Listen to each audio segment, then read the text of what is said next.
그 대학 수학능력 시험 기본 계획이 나왔습니다. 뭐 기본 계획은 수능 실시일은 11월 13일, 그리고 성적 통지일은 12월 5일, 요렇게, 요렇게 돼 있고요. 아, 추천인을 쓰는 게 있어요?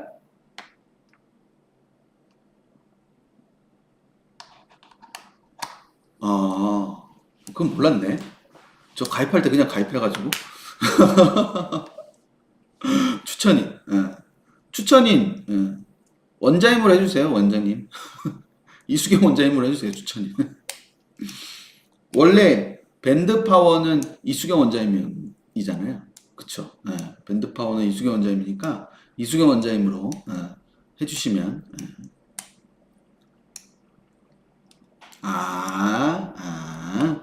있으면, 추천인이 있긴 있나 보다. 있긴 있나 보다. 저도 가입할 때 그런 거 없었던 것 같은데. 약자로 쓰면 그분들 몰라요. 자, 수능 원서 접수일은 8월 21일부터 9월 5일이라고 공지를 해두었습니다. 8월 21일부터 9월 5일. 요즘 시국이 날짜와 관련한 얘기들이 많이 나와가지고 날짜 얘기할 때 왠지 제가 뭔가 좀 그렇긴 한데요. 그렇긴 한데 저기 아이고 여기 이 수능 원서 접수일은 8월 21일, 9월 5일 이렇게 돼 있습니다. 이렇게 돼 있고 요거 기억해 두세요. 수능 원서 접수일 8월 21일부터 9월 5일 사이 이렇게 돼 있고, 그 다음에 모의평가는 네, 지금 댓글에 많이 남겨주신 것처럼 혹시 추천인을 쓰는 데가 있으면 이벤이라고 써주시면 됩니다. 이벤이라고 써주시면 됩니다. 예, 그쵸? 예, 입금 끝나고 하셔도 됩니다. 자, 모의평가는 6월 3일과 9월 3일인데요. 예, 날짜가 변동될 수 있습니다. 6월 모의평 날짜는 변동될 수 있기 때문에 올해 이 6월 6일이 이것도 저희 밴드 달력, 이벤트 달력이죠? 예, 이번 이벤트 달력이죠? 예. 이벤트 달력이 6월은 있죠? 예, 6월 6일이 금요일이에요. 금요일인데 그날이 이제 현충일이잖아요. 현충일이니까 부득이하게 화요일날, 원래 화요일날 시험 잘 안 보이는데, 안 보는데, 화요일날로 날짜를 잡았습니다. 날짜를 잡았는데, 날짜가, 이제, 뭔가 좀 충돌이 날 수 있는 상황이죠? 예, 충돌이 날 수 있는 상황이어서, 어떻게 할지는 따로 발표가 날 거예요. 그리고 이런 거에 휘둘릴 필요 없습니다. 6월 모평이 6월 10날 보든, 10날 본다고 뭐가 달라지는 건 없잖아요. 그쵸? 예. 5월 말에 본다고 해서 뭐가 달라지는 것도 없고, 달라지는 게 없기 때문에, 그렇게 해서, 보시면 될 것 같은데, 여기에 이제 이런 내용이 있어요. EBS 수능 교재 및, 강의와 연계해서 출제되면서 교육과정에서 중요하게 다루고 있는 개념과, 원리 중심으로 연계 체감도를 높여서 출제한다. 이렇게 돼 있습니다. 그러면서, 연계 대상은 당해연도 수험생을 위한 교재 중에서 평가원이 감수한 교재 및 강의를 연계를 한다. 그러면서 여기 뒤에 이런 식으로 밝히고 있어요. 뒤에. 예, 뒤에 이 문건의 뒤에. 요거 다운로드 받으실 수 있게 제가 예고글에 올려놨죠. 예고글에 올려놨는데 다운로드 보셨나요? 혹시? 여기 다운로드 받아서 보시면은 요 내용이 있습니다. 요 내용이 있는데 여기 뒤에 보면 연계 교재가 쭉 적혀 있어요. 연계 교재가 쭉 적혀 있습니다. 원래 연계 교재는 수능 특강하고 수능 완성인데 수능 특강 수능 완성에 어떤 과목인지 어떤 건지 요렇게 다 돼 있죠. 그렇죠? 요렇게 다 돼 있습니다. 이렇게 다 돼 있기 때문에 요런 식으로 생각을 해두면 돼요. 요런 식으로 생각을 해두면 되는 거라서 그 부분인데 여기 보면은 연계 유형이라고 해서 뭐 영역별로 차이가 있으나 중요 개념이나 원리의 활용, 지문이나 그림 도표들의 자료 활용, 그리고 논지 핵심 제재나 논지의 활용, 문항의 변형 또는 재구성 이렇게 돼 있잖아요. 그러니까 EBS 교재를 볼 때 어떻게 봐야 되느냐라는 걸 생각을 해야 되는 거예요. 그러니까 영역별로 차이가 있지만 중요 개념이나 원리를 활용한다. 그러니까 문제를 그대로 가져오는 것이 아니라 중요 개념이나 원리를 활용을 한다라는 거고요. 그쵸? 예, 그러니까 그 부분인 거고. 그리고 지문이나 그림 도표들의 자료를 활용할 수 있다. 그러니까 EBS 교재에 있는 지문이나 도표나 그래프, 그림, 요런 것들을 갖고 와가지고 뭐 할 수 있다. 문제를 낼 수 있다는 거예요. 그러면 EBS 교재를 볼 때 문제만 풀고 넘어가는 게 아니라 이 도표나 이 그림이 어떤 의미를 갖고 있는지, 그리고 이걸 변형하면 어떤 식으로 변형될 수 있는지에 대해서 말을 할 수 있다. 그러니까 공부를 하면 그게 EBS 교재에 연계됐을 때 그거를 체감할 수 있는 거예요. 그렇지 않고 문제만 풀고 넘어가 버리면 이걸 EBS 연계됐다고 할 수가 없는 거죠.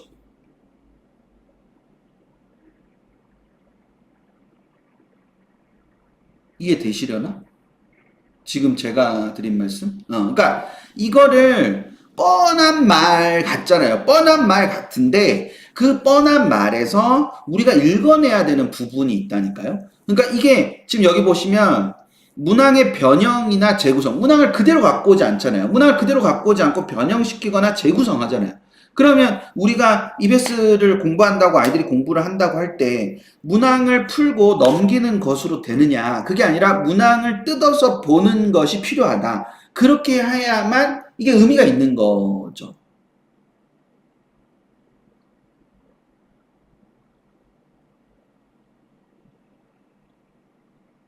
되셨죠? 어. 근데 그 부분을 생각을 하시는 겁니다. 그런 부분들을 좀 염두에 둬서 생각을 해 두실 필요가 있고요.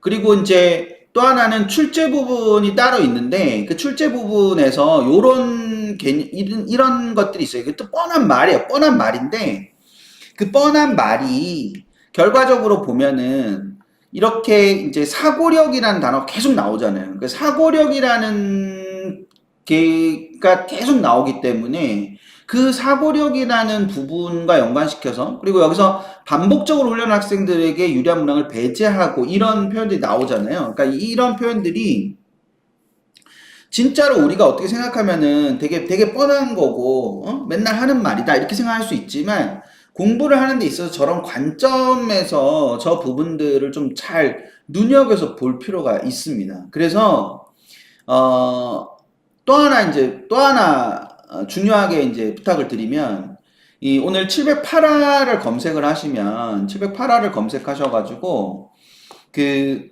708화에 그 EBS 교재를 어떤 식으로 봐야 되느냐 뭐 이런 부분들이 있어요. 그래서 708화를 좀 제가 따라 읽기라고 했잖아요. 그 처음부터 쭉 따라 읽어 보시면서 요거는 우리한테 좀 말하면 먹힐 것 같아, 이거는 우리한테 꼭 알려주고 싶어, 이런 거를 좀 보셨으면 좋겠습니다. 708화 708화를 보시고 EBS 교재가 교재만 있는 게 아니라 이제 여기 그 EBSI라는 사이트가 있잖아요. EBSI 사이트가 있어서 요게 이제 수능과 관련해서는 608화가 좀 도움이 되고 593화는 내신과 관련해서 좀 도움이 돼요. 그래서 요거 두 개를 글을 좀 읽어 보시면서 아이한테 요런 부분은 전달하면 좋을 것 같다. 그러니까 이게 그냥 이렇게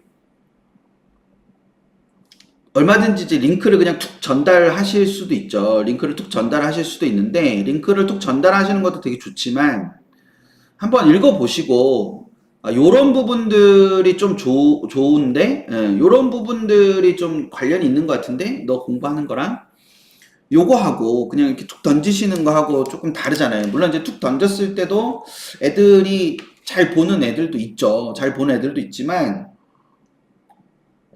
그냥 뭐 엄마가 아빠가 이런 거 잘 몰라서 그러는데 이 사람이 이런 게 필요하다고 얘기하는데 넌 어떻게 생각해? 이렇게 접근하실 수도 있는 거잖아요.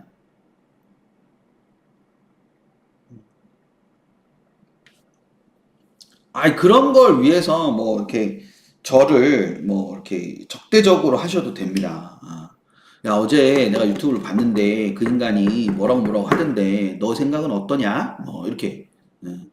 엄마가 생각할 땐 뭐 별 필요 없는 것 같은데 넌 어때? 아니면 뭐 그 사람이 그렇게 얘기하는데 한번 좀 생각해 볼 필요가 있지 않을까? 뭐 이런 거 하셔도 돼요.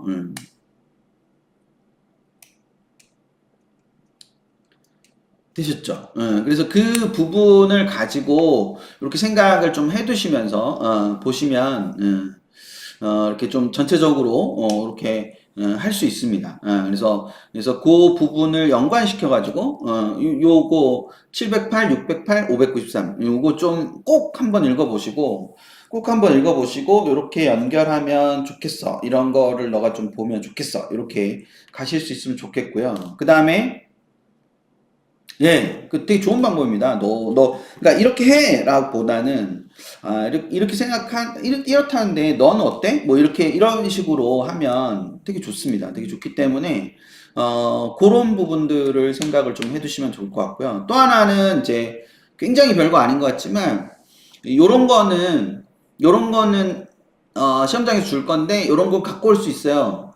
또는 이런 건 안 돼요. 이런 거 다 적혀 있어요. 이런 거 다 적혀 있기 때문에, 그냥 뭐 나중에 뒤에 가서 불안해 하지 마시고 지금쯤 한번 이렇게 보면서 요런 것도 있다라는 걸 한번 읽어보시면 좋습니다. 그래서 이런 자료들을 그 출처도 불분명한 카더라에 떠돌지 마시고 요런 거를 읽어보시는 게 좋습니다.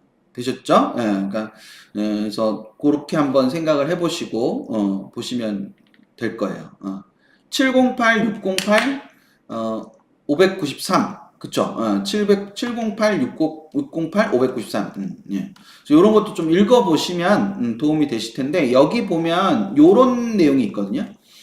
이 아울러 국어, 수학, 직업 탐구 영역에서 뭐 어쩌고저쩌고 이렇게 돼 있으면서 17개 선택 과목 중에서 2개 과목 선택이 가능하고 영어, 한국사, 제2외국어 한문은 절대 평가로 치러지며 한국사 탐구 영역 시간에는 수험생들에게 한국사와 탐구 영역 답안지를 분리하여 별도로 제공한다. 아주 친절하게 돼 있죠. 그러면서 여기에 3월 말 2026학년도 수능 안내 자료 3종을 평가원 수능 홈페이지에 탑재하고 이렇게 돼 있습니다. 그러니까 이 3종의 자료가 나온단 말이에요. 3종의 자료. 이 3종의 자료가 나오는데, 되셨죠? 예. 이 3종의 자료가 나옵니다. 3종의 자료가. 3종의 자료가 나오고, 이 3종의 자료를, 다둥맘님이셨죠? 그쵸? 예, 다둥맘님께서 이 3종의 자료를 올려주셨어요. 예, 밴드에 올려주셨는데, 혹시 이제, 찾으시게 되면은 어떻게 찾으시면 되냐 하면은요, 이거를, 자, 찾으시게 되면은 한국교육과정평가원이라는 데 가서, 대학 수학능력시험이라는 페이지가 따로 있어요. 되셨죠? 예, 대학 수학능력시험이라는 페이지가 따로 있어요. 그러니까 한국교육과정평가원에 가면 대학 수학능력 시험이 되게 중요하기 때문에 대학 수학능력시험이 따로 페이지를 따로 갖고 있습니다. 홈페이지를. 그렇게 해서 그거의 자료마당 수험마다 수험자료라는 곳에 가시면 그러니까 대학 수학능력시험 페이지의 자료마당에 수험자료라는 데 가시면은 이렇게 나오거든요. 이렇게 3종이 나옵니다. 이렇게 3종. 매년 3종이 나와요. 매년 3종이 나오고 이 매년 3종 중에서 맨 끝에 있는 Q&A 자료집은 점수나 응시나 운영 등을 알기 쉽게 풀어서 되어 있어요. 그러니까 이거는 그냥 학부모님들이 그냥 보셔도 돼요. 학부모님들이 그냥 보셔도 되고 그냥 이렇게 심심풀이로 이렇게 보시면 됩니다. 요거를 좀 이제 추각해서 나온 게 여기에요. 그러니까 요거는 이제 점수나 영역별 그 출제 목표 뭐 이런 것들이 나와 있기 때문에 사실은 이 가운데 있는 거는 그렇게 꼭 안 보셔도 상관없어요. 분량도 좀 적고 이거는 꼭 안 보셔도 됩니다. 이거는 특별히 보시지 않으셔도 되고 요거는 그냥 이제 Q&A로 돼 있기 때문에 좀 쉽게 접근하실 수 있어요. 그래서 부모님들이 주로 보시면 좋겠고 근데 부모님 보실 때 그냥 이제 요 부분은 그냥 Q&A니까 그냥 이런 일이 있구나, 이런 일이 있구나. 아까 이제 그 문건들에 나와 있는 내용들도 많이 나오거든요. 그러니까 이제 그 부분을 좀 보시는 게 필요하겠죠. 그 부분을 보시는 게 필요한데, 핵심은 여기에요, 여기. 요게 애들이 보는 게 필요합니다. 요걸 애들이 보는 게 필요한데, 그러니까 애들이 공부, 특히 기출문제 분석이나 이런 거 할 때요, 요런 걸 같이 보면은 되게 좋습니다. 기출문제 분석이나 이런 걸 할 때, 요런 걸 보는 게 되게 좋은데, 요게 이제 어떤 의미를 갖는 거냐면은, 예전에는 이거를 저렇게 학습 방법 안내라고 하지 않고요, 뭐라고 했냐면, 수능 출제 매뉴얼이라고 했어요. 그러니까 수능이, 자, 이렇게 우리가 합리적으로 생각을 해볼게요. 수능 출제위원은 매년 바뀝니까? 안 바뀝니까? 여러분 어떻죠? 수능 출제위원은 매년 바뀌나요? 안 바뀌나요? 수능 출제위원은 매년 바뀌죠. 수능 출제위원은 매년 바뀌는데 수능 문제는 그러면 매년 수능 문제의 수준이 매년 달라지나요? 어떨 것 같으세요? 수능 출제지는 계속 바뀌는데 수능 문제의 수준이 매년 막 등락을 해요? 아니죠. 비슷하잖아요. 그러면 들어가는 사람이, 출제하러 들어가는 사람이 매년 바뀌는데 수능은 비슷한 값으로 계속 나온다는 거는 이걸 이렇게 출제하는 뭔가의 원칙이 있다라는 생각을 해볼 수 있잖아요.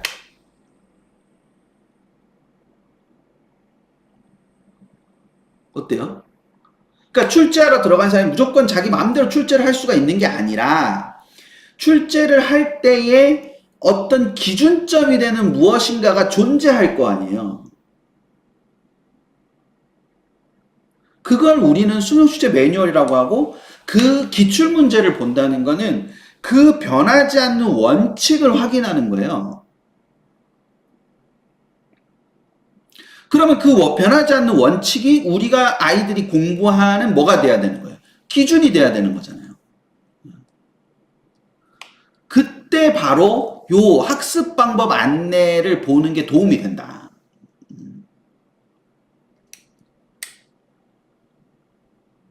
다둥맘님 어때요? 우리 다둥맘님께서 이 세 개 자료 다 PDF 다운해가지고 밴드에 올리시면서 이거 어떻게 봐야 되는지 잘 모르겠다 하셨는데 이런 관점에서 그러니까 이게 학습방법 안내라는 이 책자가 수능출제 매뉴얼이라는 그 느낌으로 보는 거란 말이죠.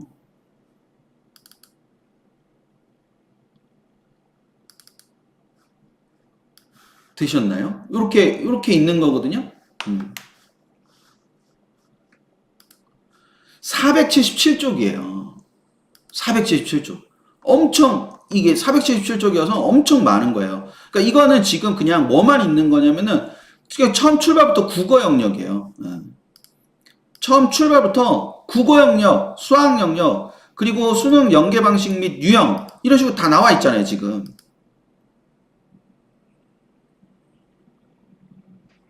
그쵸? 이렇게 다 나와 있습니다.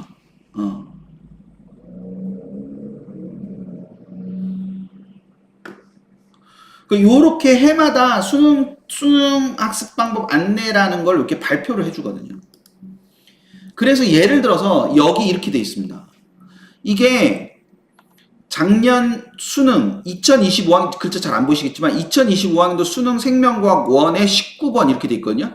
이 생명과학 1 19번이 오답률 73% 문제예요.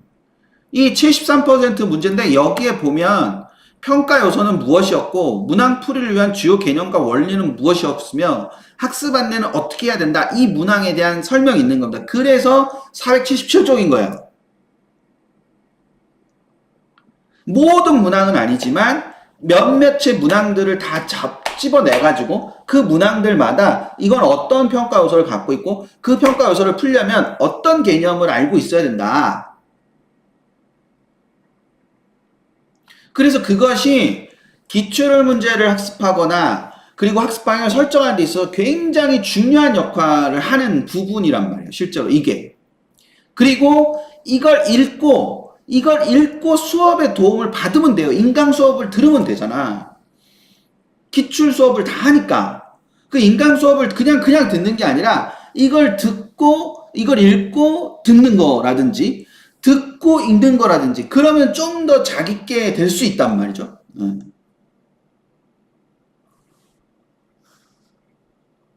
어떠십니까?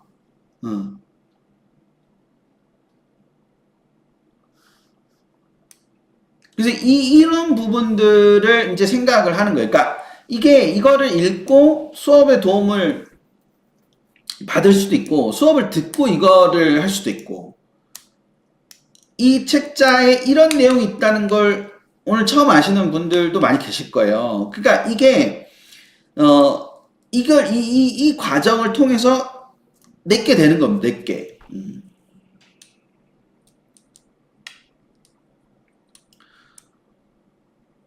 되셨죠? 그래서 여기에 이런 특히 이제 여기 문항풀이를 위한 주요 개념과 원리 요 부분들도 생각들을 잘 해두시면은 결과적으로 보실 수 있는 부분들이 있습니다.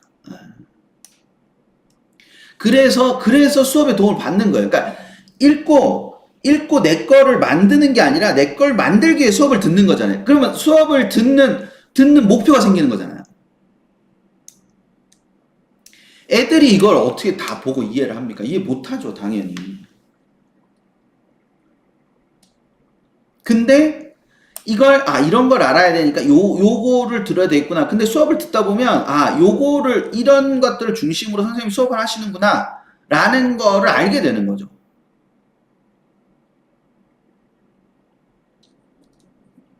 제가 원래는 요 책자를 설명하는 것까지 생각을 못 했는데 다둥마님께서 올려주셔가지고 제가 이 책자를 같이 설명을 해야 되겠다라고 생각을 했거든요.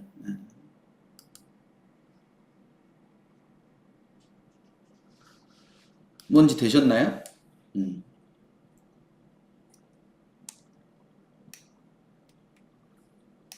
요렇게 하실 수 있습니다.